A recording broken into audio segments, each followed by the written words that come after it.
what you're talking about is exactly what I'm saying is turning and facing this thing. So because as long as you keep running from it, it's going to keep chasing you. It's going to keep owning you.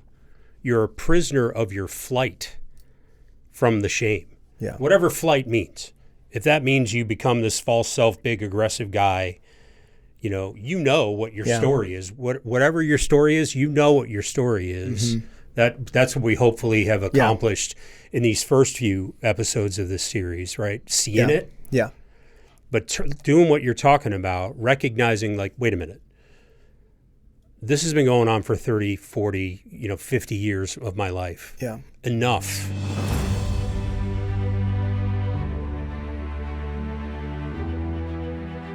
With God, there is always more. More love, more life, more freedom. Welcome to Zoe's Exploring More with Michael Thompson.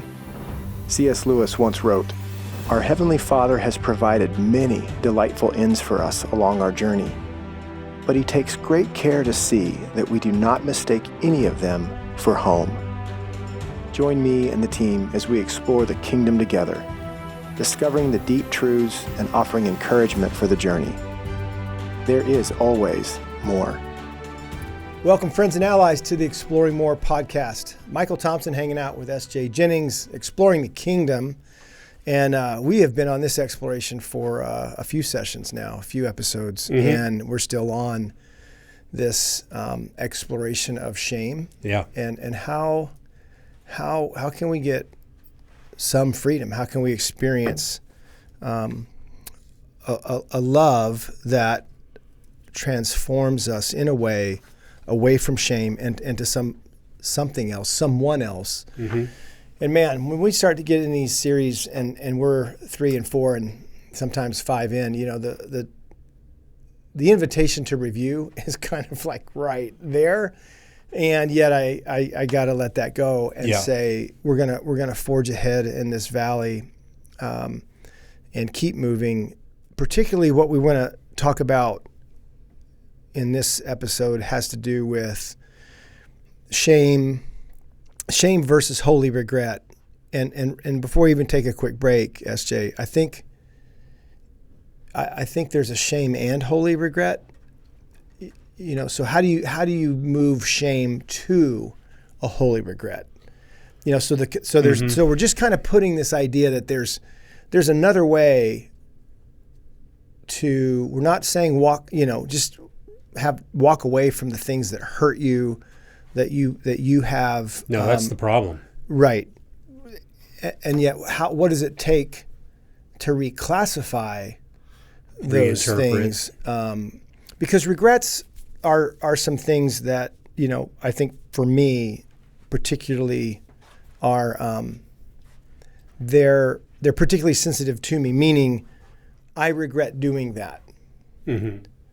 And then there's I regret that happened to me. Mm-hmm. That's kind of a different category. Mm-hmm. And yet I think the former rather than the latter is a bit of this. As we ended there's things that we've done, especially after this, some of these earlier formative moments happen, they really shape how we then do things and how we move going forward. I mean, we've just heard some of our closest friends talk about stories that happened to them when they were young. Well, no wonder you didn't like the water. Mm-hmm. That guy almost drowned you. And then the wildness of having shame for not wanting to be in the water, not wanting, can't swim, not comfortable in those spaces. I mean, just stuff like that. To connect these dots, as we've said many times, you got to collect these dots. Mm-hmm. And that's what many of these episodes have been about. Yeah, go back upstream, stay away from the temptation to try to fix the symptoms and find out where it comes from. What's the source? Yeah. So I'm looking forward to talking about with you, going to our friend Jay Stringer and just some different things that have to do with how do you move from one classification to another with something that's the same. Yeah.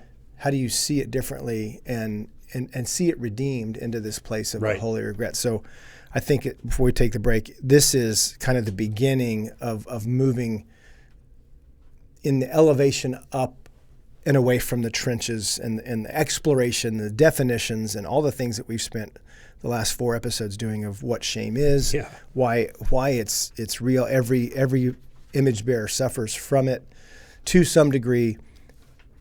Is there any good news in this? Yes. That's what we're going to talk about in this episode of the Exploring More podcast. We'll be right back. Heart of the Warrior encounter. The reason why I suggest it to men and try to get them to come to Heart of the Warrior is Heart of the Warrior is the only event I've ever been to in my life where you're amongst a bunch of men, yet you're alone with God.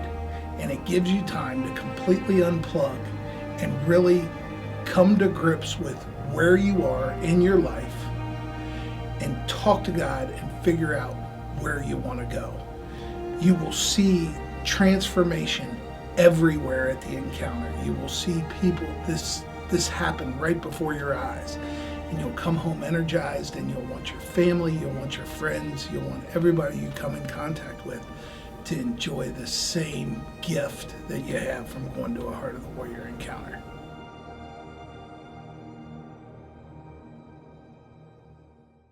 Welcome back to the Exploring More podcast. And yeah, bro, we got all our, let me get my 5 pages laid out here, man, of all the things that we can talk about. Where would you like to start? Because this is a huge thing. Yeah. I've got huge idea. 10 things. So really, I mean, based on what you said, like, okay, we've been kind of down in the basement a little bit. Basement's a good word for it. Some dank, some dark, some musty, and where I grew up, we had these great big, you had a stairway down into the basement of your house, but then you also had an outdoor stairway that was covered with these doors, right? Right. And if you ever wanted to like air out the basement, you open up these great big doors. So let's open up those doors, kind of move towards the light a little bit, and not in, I love what, we highly recommend this book, by the way, if this is the first time you're hearing this series, Unwanted by Jay Stringer. He talks about shame and how for so many of us, our shame is centered around sexual brokenness or harm. Right. But even if your shame is not centered around that particular issue, though it is for the vast majority of folks, that doesn't mean that this isn't relevant to you. Right. Because of the way he talks about the third part of the book, the third is about where do we go from here? How do we get free? How do we reinterpret, right? And I saw this quote on page 145. Herein lies the problem. Shame's power is so often derived from our flight from it. The more we run, the more it pursues us. So the counterintuitive thing, he said it's like shame is certainly a terrifying beast, but each time we choose not to live as its prey, we find it less powerful than we imagined. So if the counterintuitive thing is to turn and face it. If you're in the water and you're being chased by something that could like bite you and or eat you, you're trying to get away from it. Well, actually what you need to do is turn and face it. A bear, I've gone black bear hunting before. And if you come across a bear or especially startle a mama, you are not outrunning that thing. Mm-hmm. They run at 45 miles an hour. So if you try to run, you're dead. Yeah. So you turn and you make yourself as big as you can and make a bunch of noise. And black bears in particular will turn around and run.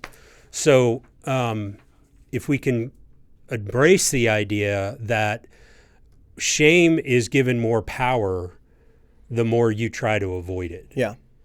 Entering in, we've gone in, we've been in the basement, we've talked about what it is, how it attacks us, how it attaches to us. So now, okay, I like the idea, open up the doors, get some fresh air and some light. But instead of running out, you're actually going to turn right back around and go and face it. Yeah. I think it would be helpful to do that with some help. I think moving with someone, into that light, and particularly somebody, trained in trauma. I think King Me is a really good resource to help you visit your masculine journey and collect some of those dots so that they can be connected.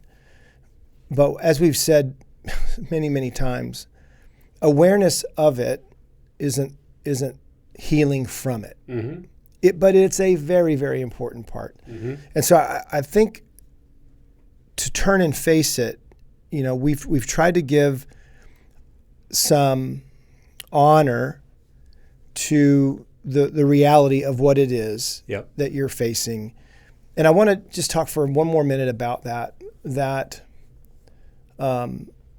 there it has a feeling, it has a voice.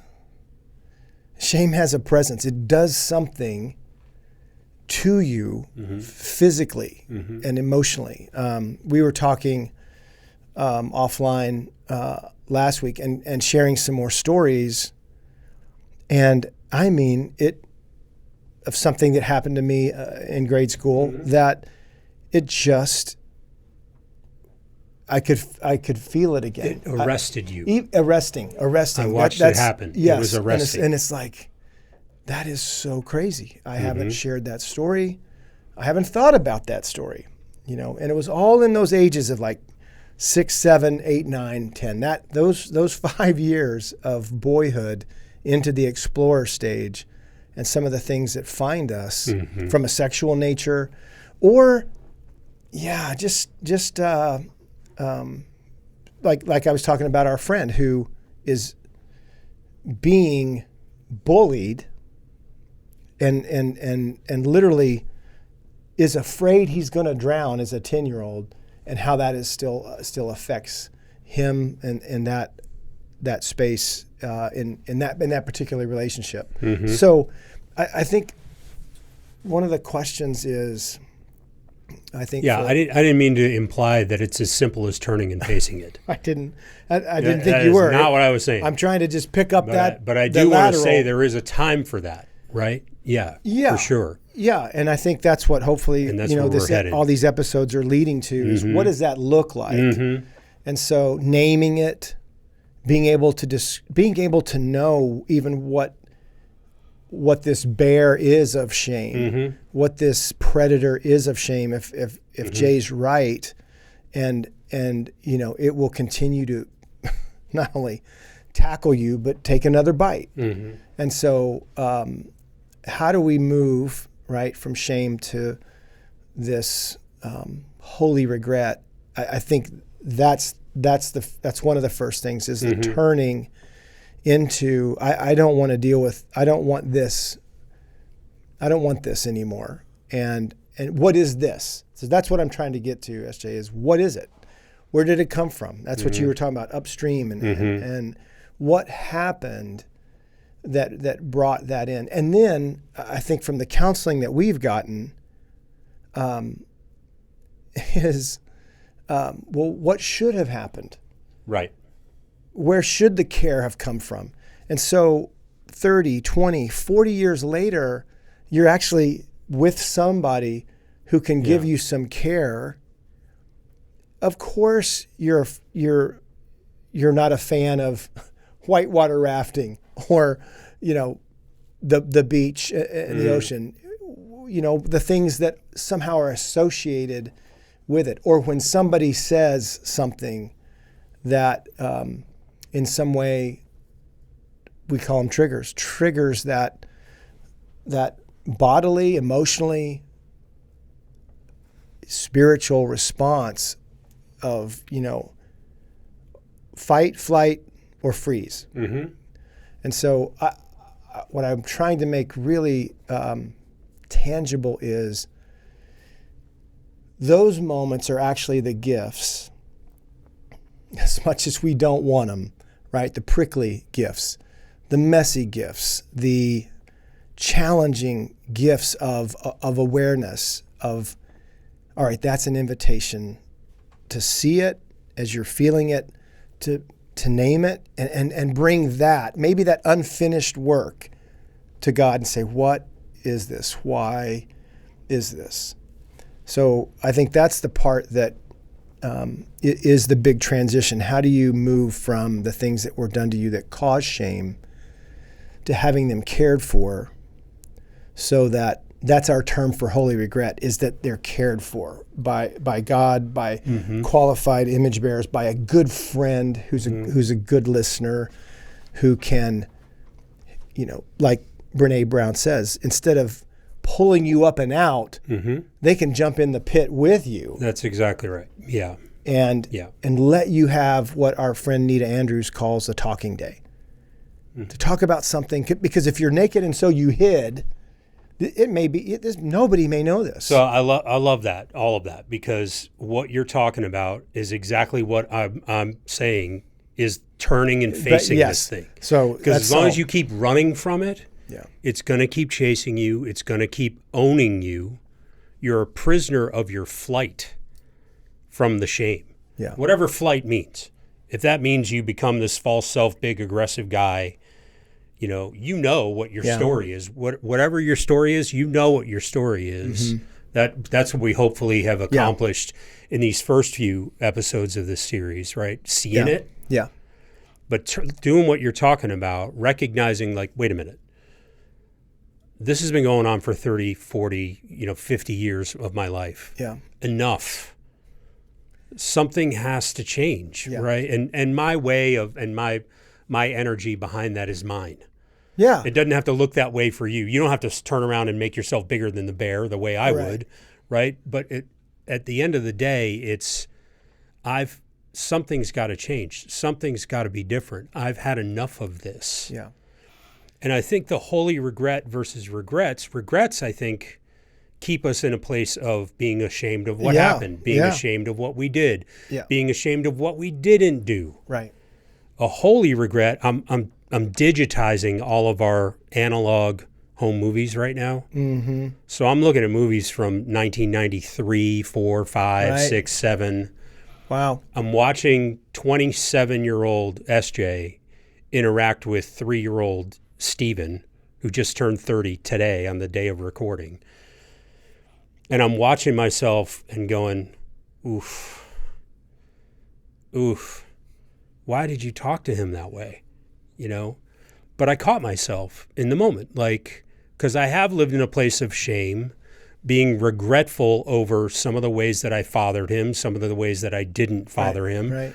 Now I can watch that and I can have empathy for myself. Yeah. And have empathy for my son in the moment. Huge. And I don't have to be, I can have a holy regret, meaning, man, if I had to do it over again, I'd do it so different. Right, of course. But I have done the work. I've turned and faced the bear, and Stephen has too, and he and I have come together on that to where now I have the ability. I'm not captive to it any longer. Yeah. Right? And I make that sound easy. Yeah. It's not. Yeah. It's not. One of the ways that we've experienced some healing in this space is seeing it, right? Identifying it. Even being able to organize it in our thoughts. Oh man. And that. Yeah. The first stages of seeing it for me was, well, welcome to the party, pal. Let me tell you about my childhood. Could have been a hell of a lot worse. Yeah. I mean, that was the first stages of seeing it, man, which are just rough. How to first times go, rough. right? Yeah. That the opportunity to, I just can't stress enough, even from my own experiences. Okay, we were on a call the other day. I know I'm picking a story with you. And one of the things that is in your storyline is being useful, being needed, being helpful. It's a beautiful thing that you do. Part of my glory, for sure. Yes. And yet, because of the story, it became part of an identity that, of course, if you don't let me do that, then screw you. Mm-hmm. Yep. And so the energy behind that, the power of even, I'll reject you before you reject me. Yeah, and harder than you would reject me. So seeing that, 100%. And I know we can talk about it in these categories like that, but seeing that. So the other day, we had, Cole and I were meeting with a couple guys that were in the tower, and I thought about you because I knew you were within earshot. Mm-hmm. Is SJ going to be okay not being here? Mm-hmm. Because there was a time when that would have been. I wanted to be in every room in every meeting. Yes. Just in case a bear came through the window or door, whatever, the protection and control. And control. If I know everything, then I gosh. can be a part of everything and helpful in every way. All right, so you're on page 5 now, my notes. I mean, shame has these kinds of effects on us. Control, protection, things that, yes, to be organized, to bring some level of expertise and guide things, but control. What I'm really controlling is trying to protect my myself, own heart and protect myself and not feel ashamed because I'm not included and all that other stuff. So at the risk of being amateur counselors, which we're on that, we're a little beyond that level. Yeah. But in the world of trauma counselors and all the things that can go into a well-trained person, we're more like field medics and guys who are in paramedics versus physicians and in the special forces of it all, right? Because this is something that comes up all the time. So what I'm back to saying, trying to say again, is what are these voices and emotions, and where does it hurt? Where might you even be carrying this? So it the hard part is shame has a concussion type ability, and you're asking somebody to be reasonable and observe it to the best of their ability at the same time that it's affecting them. Does that make sense? It's hard. So it's hard. Dude, very challenging. So to finish your story about the other day, when I was in earshot of the meeting, I came to you later on and I was like, thank you for not making me go to that meeting, because I had a bunch of other stuff to do and I didn't need to be in that meeting. But then I think it was like 2 days later, or whatever it was, we're on our Zoom call the following Wednesday, and you asked Cole to share, you asked me to share, and then we go into our separate groups. Oh, yeah. And he did, I did, you affirmed Cole, and then we went into our groups. And the visceral feeling I had, right, the thing that tried to arrest me was, you shouldn't even be on this call. Why are you even offering? You're trying to be helpful. He completely ignored you and affirmed Cole. To hell with that guy. I mean, just like that, bro. And so, those are the voices. That's the voices. Those are great stories of, like I said, when I was talking about that encounter that had sexuality things in as a little guy, even talking about it again. And I hadn't talked about it in, I don't know when the last time I talked about it, but articulating that story I like the word, like you said, visceral. There was something, my heart rate, sweaty. Literally means in your body. Yes. Like, yes. So the great thing is that can be a key. It's an invitation. It's an invitation to like, here, do you want to walk through this door? I think that's what the Holy Spirit's asking us. Yeah. Do you want to walk through this door? Because we got some more exploration to do because you're still having that response. Or, hey, SJ, we've walked through this door, and you know what that is. Yeah.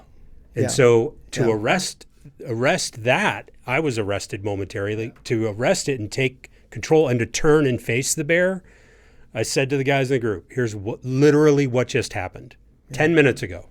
Yeah. And they were like, "Oh man, yeah." And they're like, and the nods on the 8 or 9 squares. And you even chuckled a little bit, like, and I interpreted that chuckle to be like, these guys are still trying this crap on this guy. Come on, you know.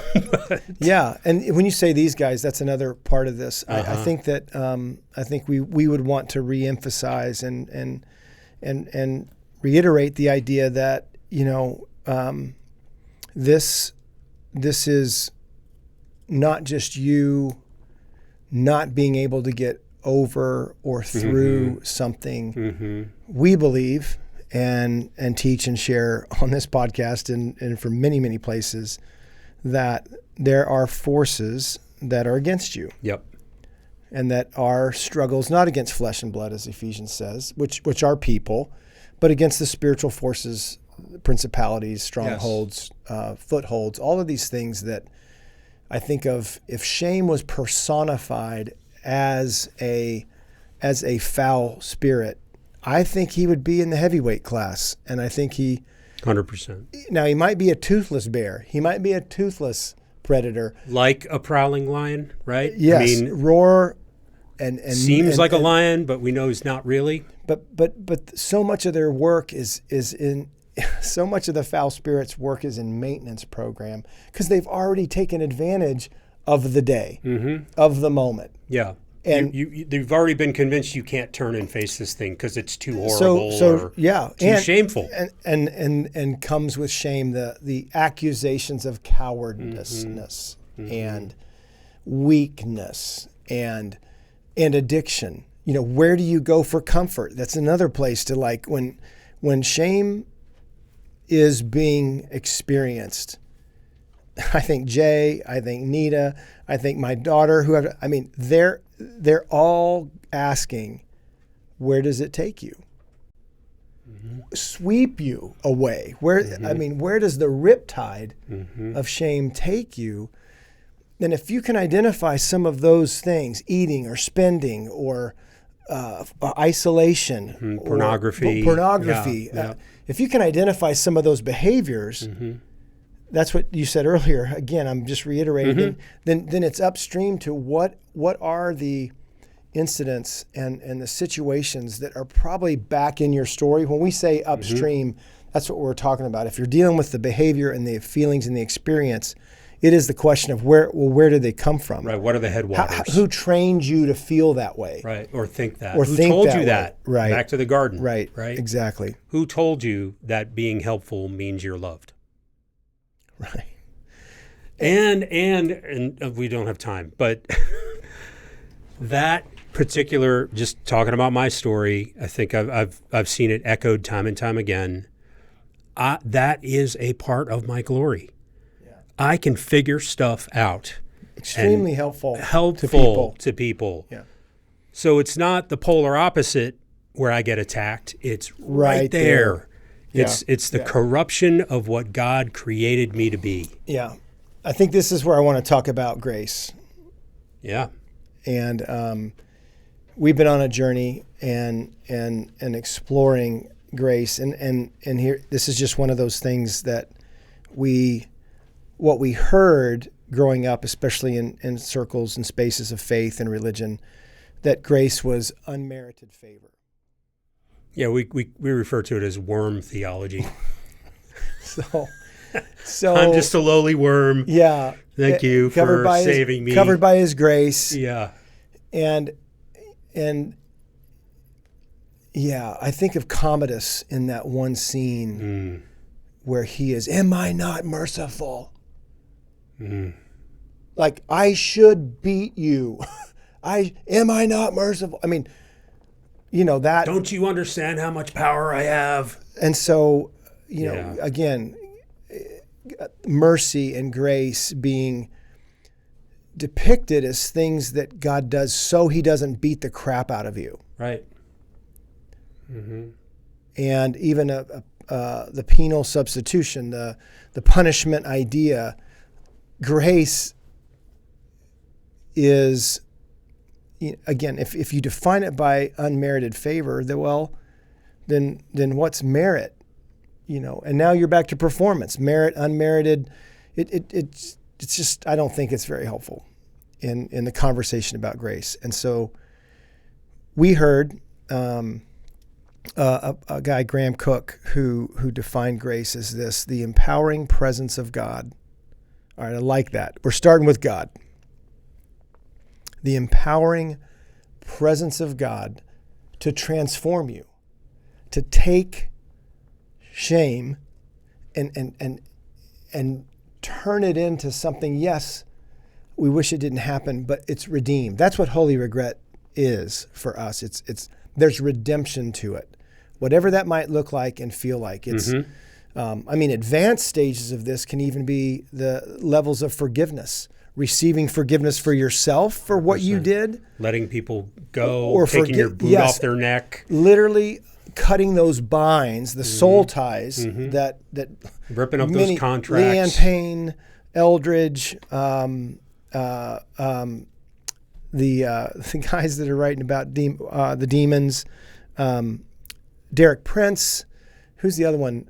Ed Murphy. I mean, they talk about the ties. Victory over the darkness. Neil Anderson, thank you. So those who are versed in the warfare component of this, the spiritual forces that are actually trying to keep this going and keep this managed in you so that they can keep you from who you truly are. Keep you managed. Because shame is telling you this is who you really are. So the voices of it, the experience of it, and where I was headed was that there are connections. These authors and teachers and theologians talk about the idea of soul ties, being tied to someone who's hurt you, who's wounded you, who's created the trauma. Or who's connected with a behavior that you regret and you're shameful about. Yeah. Yes. So one of the reasons why it's hard to outrun the bear is because you have these... You're tethered to it. You're tethered to all of these people that have, yes, wounded and hurt you. And as well as then you've become tethered to people that you've wounded. I love that, man. You're not actually running from the bear. You're dragging it. Along with a bunch of other people and circumstances and situations. So that's why identifying this stuff, I think, is so important. You called it a cancer a couple episodes ago, and if it is, I think it's a great analogy and a no diminishment of the diminishment of the battle. Real of that battle, but the levels and the ways that people will move towards treatment for something like that, we're advocating there's treatment for shame like that. And the symptoms, are not what we're after. It's the cause. The root cause. The virus. It's the infection. Right. That you enter into. And just like a medical professional is going to ask you, where's it hurt? What's going on? How are you feeling? When does it happen? Is that at night? Is it? Well, to continue the metaphor, I remember our friend Scott Stankiewicz, when he got his diagnosis with this super rare version of leukemia. That was 2013. 13? Yeah. So he didn't feel right. Yeah. Something wasn't right. He didn't have the energy. And instead of just saying, well, I must be getting older, he's like, no, something's not right. Yeah. I got to go talk to somebody and find out what is the root of the way that I'm feeling. What was really crazy about his story, and I want to add it to this list of, and I do want to get to some linear 1, 2, 3s, but it's just not that simple. But what happened was one of the huge clues he got was he was a plasma donor. That's right. And they wouldn't take his plasma. And were not legally able to say why at the Red Cross. But he was feeling all the fatigue. He was feeling some of the symptoms. But that somebody else actually said, yeah, we can't. You might want to go talk to your doctor. Right. Yeah. And so what a wild, I'm not sure what kind of gift that was, but the gift of grace, all of this is to say, what if grace is the empowering presence of God to do a work in me, to transform me? That's His grace. It's not merited. It's not unmerited. It's empowerment. Yes. Let's move those over there and try this on. Come out of the dressing room and stand in front of the mirrors for just a little bit. How's grace feel? Yeah. If grace is the empowering presence of God to transform us into what we are, who we are. This image of Christ that you uniquely bear. That's right. Because I love the way it says the grace is the empowering presence of God that empowers you to become the version of you that He sees. Not that you see or think you are. What if we could cast aside all the things that we've put on masks and shirts and other things to create an identity and get back to what God created us to be uniquely, not just his beloved sons. You're a beloved son, I'm a beloved son, Andy is. Yeah. We have that commonality. Yeah. But he's created you in a specific way related to your glory and your true self-identity that's covered up by all these things related to shame. And so what if we could be empowered by God through his grace to become the version that he sees? What a great idea. Yeah, I'm in. That sounds great. And it actually, in my story, it elevated grace to something that was how sweet the sound, right? Really, as the song goes, amazing. How sweet the sound of the empowering presence of God to transform me, not to tolerate, not to, somehow he has to do that in order to accept me, that his love actually is bigger than my performance. Of course, what Christ has done on the cross is the thing, the doorway, gateway, whatever, of the linchpin, allowing grace like this to enter in. And so I think you brought up the identity, and I was thinking, okay, here's some great stories that people know. Okay, Good Will Hunting. Yep. Here's an aggressive Will Hunting, smart aleck, who's brilliant. His glory is his brilliance. Right, but using his power to hide and fight. It's all aggression until he flees. Right, the intimate relationship with the girl, the intimate relationship with Sean, Robin Williams, the counsel. He can't go there because he was beaten. And so there's the scene that everybody knows. Don't screw with me, Sean. And it when Sean says it's not not your fault. Right. So it's as we talk about the idea that you could reinterpret stories, and he says, I know. Will says, I know. And then it gets even deeper and more serious. And then it's like Sean doesn't go anywhere in that scene, and Will ends up on his shoulders, right? On his shoulder. Yeah. I think of another one, Bagger Vance, Junah, in the woods. So ashamed of what happened on his watch. And again, these are illustrations. So ashamed of what happened on his watch in World War I, living in that shame, hiding. So Will is aggressive. Junah is hiding. Doesn't want anybody. Shame is having that effect on him. And here comes the story inviting both of them to these critical moments, at least in those films, in those illustrations. Time to come out of the shadows, Time to come out of the shadows, Junah. Yeah. And so I think that names...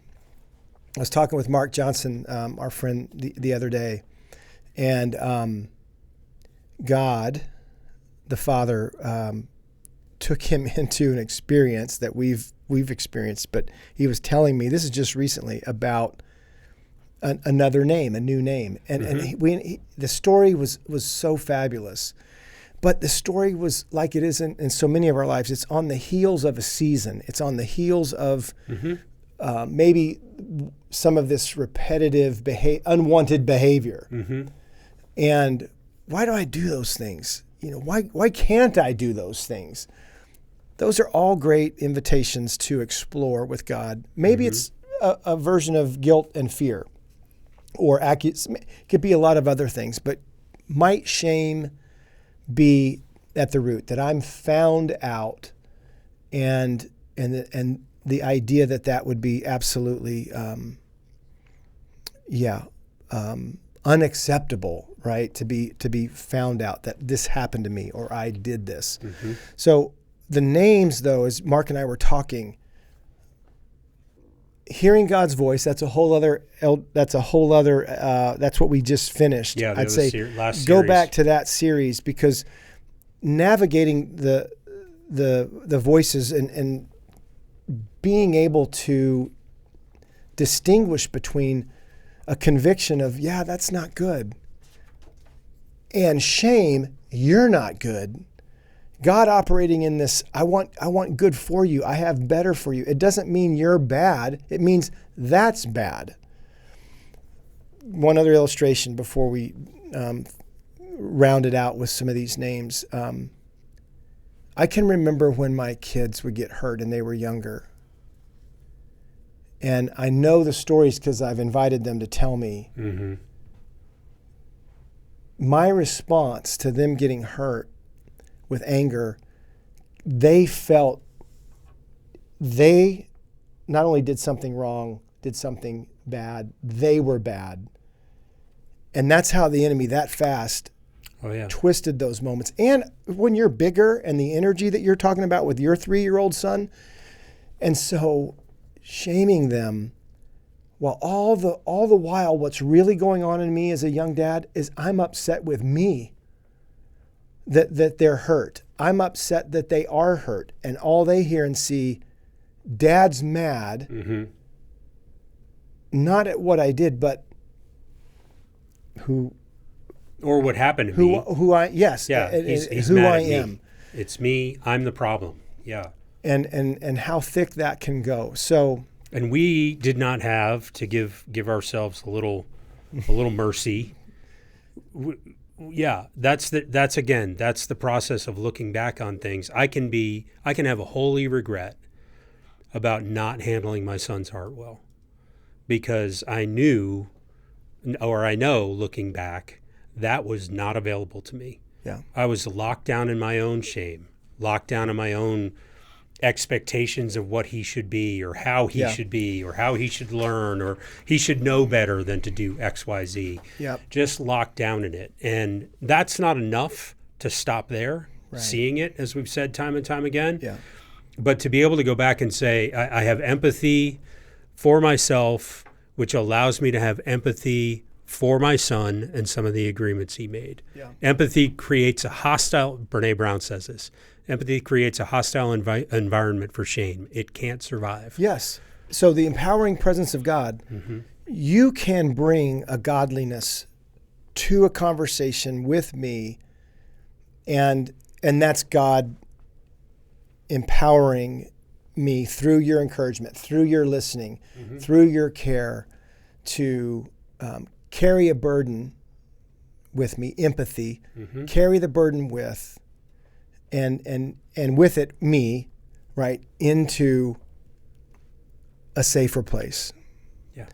And I think about, the complexity of this that we're trying to make simpler has, I believe its deepest, its deepest roots, its deepest places of care, let me say it that way, care is rooted in the love of God. If perfect love casts out fear of being found out, right? Fear of not being enough. We talked about this with some guys just the other day. I'm on my own. Yep. Right? I don't know what to do. The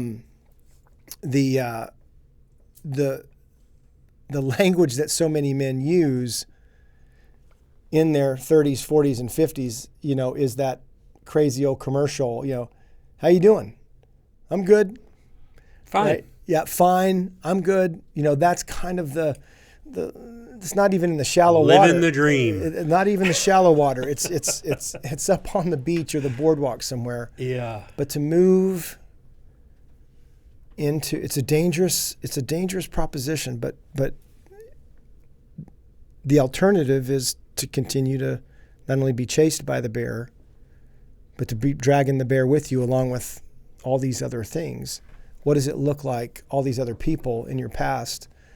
What does it look like to invite God into these places of shame?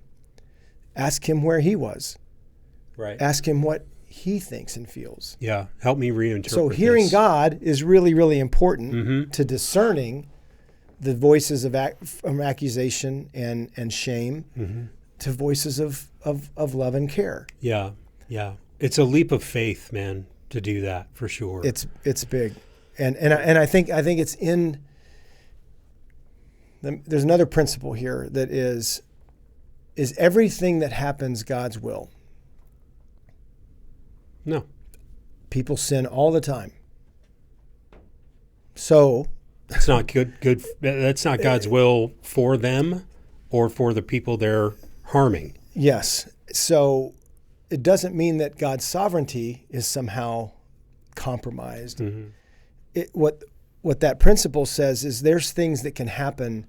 Just because they happen doesn't mean they were supposed to, mm-hmm. and just because they happened doesn't mean it was God's will. So there's some important theology in that what happened to you or things that you did mm-hmm. that were not God's will, He wants to make a way, and that's where we want to major in the redemptive mm-hmm. the redemptive ways of God through Christ to mm-hmm. make a way that you not live under the oppression of shame, but rather, yes, we all are in training. You live and learn under the care and conviction of the Holy Spirit. Mm-hmm. And I think though the contrast of that, it feels like to me they're this far apart, but like you said, they are pretty tight. Right there, man.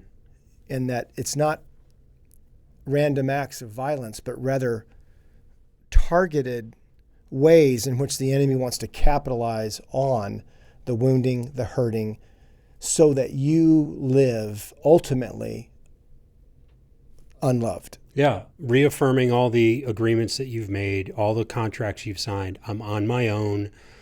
No one's coming to help me. I can't tell them what I did or what was done to me, which are really the same thing. So until some of those cycles are seen, yes. And then brought into the process of brokenness. So I think before we go to the last episode, mm-hmm. I think the big question would be to give our friends and allies a bit of a timeline on this. What happens on the linear timeline here? What does this look like? We were talking to another bunch of guys the other day. We do it a lot. About this idea that if it's in you, then it's in you. It's in the operating system. Yeah. But once it gets out, yeah. Once you do this work, it may not go away in terms of it wants to get back in. Which is what happened to me the other day. If shame got in right. through an event that happened, and you work with God and walk with God over some seasons and time mm-hmm. to see this removed, its spell removed, mm-hmm. the antidotes given of love, the enemy's going to come use whatever it can to try to get that back in because of how oppressive it is and how disabling it is for you to live in your God-given glory mm-hmm. and in your anointing and in that edge of, yes, I made you to help people, but I didn't want you to have your identity in it. Yeah, or have strings attached to it. Right, I want your identity to come from me, through me, and our intimate relationship, and you can bring it to. Can I offer without demanding? Yeah. Yeah, man, 100%. And I think we've talked about this before, the recovery community. And you've talked about we're all in recovery. Yeah. There's a reason that once you get free from a physical substance, you have to stay away from that forever. So what if we could do this in the spiritual realm too, right? And what does that require? It's not just like, hey, I've been sober for 10 years and one day I just decided never to drink again. And it's been easy ever since. No, it wants to get back in you again because it wants to take control of you again. Yeah. And so it does require, even if you do get free of things, I had to stop. We get all the timeouts we want. Sometimes it's not convenient to take a timeout. Yeah. But I took a timeout between when we were in the big group on the Zoom call and we got into the small group on the Zoom call to say, wait a second. Yeah, that's what is that? Who's saying that to me? that I shouldn't offer what I have to offer because Michael didn't affirm me in front of these guys. What the... Get out. That's not in me anymore. What are you talking about? And just taking a time out to see it again once it is out of you. Yeah, I feel like some of those timeouts for me, SJ, man, the current of the water sometimes in that is so, it's so quick that I'm really trying to find something to hold on to. Float on your back. There's other times. It's not as it's just not that extreme. But I think the invitation is regarding shame. Do you see it? Do you feel it? And hopefully now you understand it better. And what is it to bring this to God? I think the back half of Jay's book is about healing. The last 25% of Kimi is about healing. And what does all that look like, which we can't cover in 2 minutes here as we land this, but we have another episode that what does that look like? And I look forward to sharing examples of how being named or the exchange program that I think is the kingdom of God.